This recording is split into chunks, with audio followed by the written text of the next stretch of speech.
Welcome back to Mayo Clinic Radio. I'm Dr. Tom Shives. And I'm Tracy McCrae. There are 4 words that no parent or family ever wants to hear. Your child has cancer. Families facing pediatric cancer experience a wide range of feelings: scared, overwhelmed, frustrated, helpless, even hopeless. And each family member may experience different emotions and at different times, making it difficult to navigate and support each other. While every family's experience with childhood cancer is different, it's definitely a stressful situation for everyone involved. And here to discuss is Mayo Clinic psychologist, Dr. Sarah McCarthy. Welcome to the program, and welcome to Mayo Clinic, Dr. McCarthy. Thank you so much for having me. I'm thrilled to be here, both right here and in Rochester. Did you work somewhere before you came to Mayo? I did. I actually was at the Dana-Farber Cancer Institute in Boston, Massachusetts. So I did my fellowship there and then spent 7 years on faculty there. And what attracted you to Rochester? Actually, a lot. The first time I came to Mayo, I was interviewing for a job that I told them I wasn't going to take, and they encouraged me to come down anyway. And I was just so drawn by the people here and the work that's being done. And so when another position opened up in pediatric psychology, I actually jumped on the opportunity and relocated here. And Dana-Farber, a great place too. Yes, absolutely wonderful. I suspect your job can be pretty difficult at times. You know, pretty challenging. Yeah, it's so funny when people ask me what I do and I tell them that I work within pediatric oncology, they usually look at me like I'm crazy. But I have the opportunity every day to work with just absolutely amazing children and parents and siblings, as well as providers, nurses, physicians, child life specialists. And pediatric cancer is difficult, and there are times that it can be really devastating. But at the heart of it, it's children. And so every day I get to go to work and I work with children. And children are resilient and positive and absolutely incredible. And that's why I do what I do. But tell us about a typical day. So there oftentimes is not a typical day, but many days I will see outpatient consults in the morning. And so these are 90-minute slots for children and parents, oftentimes dealing with medical illnesses. So not just oncology, but other illnesses as well. And they're referred to me for a variety of reasons. Sometimes it's adjustment to the news of the diagnosis.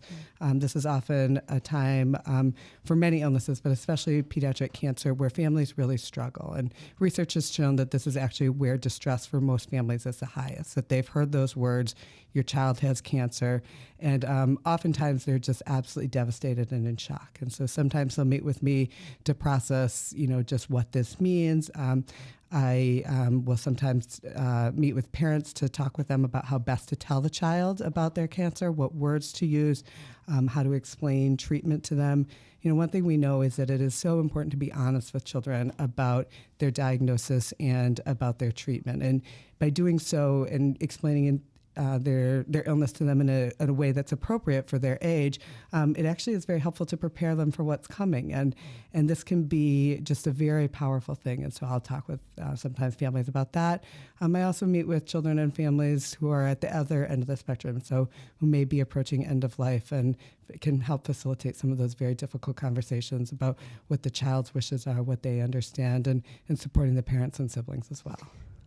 What is the importance, or explain to me why you think it's important that a child be part of the decision-making of their treatment, why that is something that is so key? So, I think that first of all, this is a child's body. And so what we know is that when children don't have information, they make up things, that's just how all of our minds work. And that's especially true with children. And so if we don't tell children what's going on, oftentimes they will think, this is so bad that they're not telling me. And they'll go to a situation which is even worse than what the actual situation is. And so by giving them information that's appropriate for their age, so how we explain cancer to a 5-year-old is very different than how we would explain it to a 17-year-old, but giving them information that's appropriate for their age can actually really reduce anxiety, because then they know what's going on. They know why they're coming into the hospital.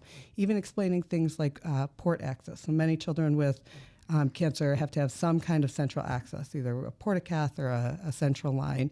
And with the so that's a catheter it's that a catheter goes into their vein. Yeah. Yes. So it's so many children with cancer have ports, and so these are actually placed underneath their skin. And so when they're not accessed, they can do all the things that kids should be doing, running around, playing, swimming, things like that. And then when they are accessed, they're accessed by cleaning it and putting a needle in. And so simply explaining and showing a child what that's going to look like before it happens can be very empowering to them. We use things like medical play. We have amazing child life specialists who will put ports in stuffed animals, dolls, you name it, they've done it. And so we do a lot of preparation with the kids, and that has been shown to actually really decrease their anxiety throughout their treatment. When a child is going to be different from everybody else because they've got this thing going on, they lose their hair, whatever it might be, how do you help a kid get through that part of a cancer diagnosis? So we talk about it again, that, I think that the losing of the hair is something that is, I would say, one of the most difficult things, especially for parents and for teenage girls.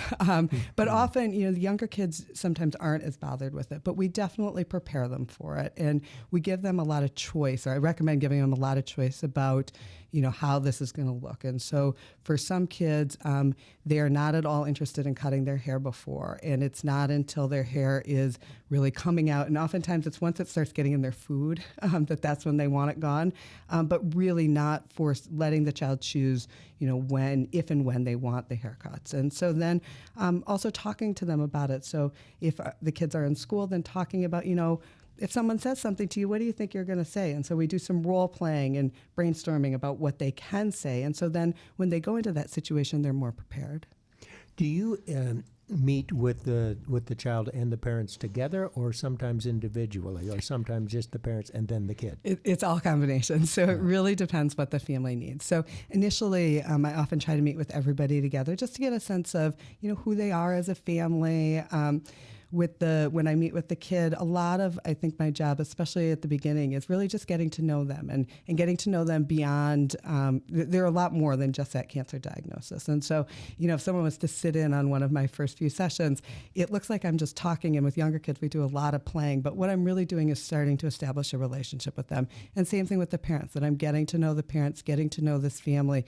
And what that allows me to do is then, if and when my services are needed, when a crisis comes up or an issue comes up, we have a relationship to go off of. And so I think that this, with children with serious medical illnesses, whether it's cancer or something else, I think it really is so important to be able to have that time to get to know the families before crises come up, because I'm able to provide much better services if I know them and when they know me. Siblings as well? Yes, and I think siblings are often a little bit forgotten about, and that's what they tell us how they feel, that when a child is diagnosed with cancer, all attention goes to that child, and family routines are so disruptive.